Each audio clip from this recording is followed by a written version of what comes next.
আসসালামু আলাইকুম, আমার নাম ইনসান আলী। আজকে আমরা আইছি 2 নম্বর গোলন্দি নামে গ্রামে east West seed India private limited কোম্পানির তরফ থেকে। তো দাদা আমাদের অবনীশ নামের বাঁধাকপিটা করেছিল।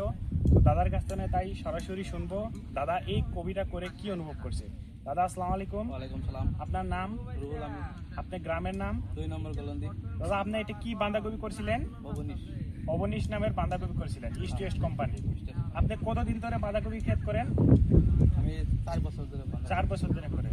তো 4 বছর ধরে যে করেন, আপনি হয়তো এবার আমাদের অবনীশ বাঁধাকপিটা করেছিলেন, কি রকম পেলেন এটা করে? না, এটা অল্প দিনে আসে আর এটা বাজারে চাহিদা ভালো। তো এর মধ্যে কি কি গুণ আপনার ভালো লাগছে এই কপিটার ভিতরে? একটাই ভালো লাগছে, মানে সব কপিটাই একসাথে আসে আর এই বাজারে চাহিদা ভালো, মানে কপিটা নষ্ট না না হয়। আচ্ছা, তাহলে মোটামুটি সবার থেকে আগে আসে, আর্লিনেস আছে, আর মার্কেটের ডিমান্ড ভালো। আর মানে সব সমান আকারের ফলন পাওয়া যায়।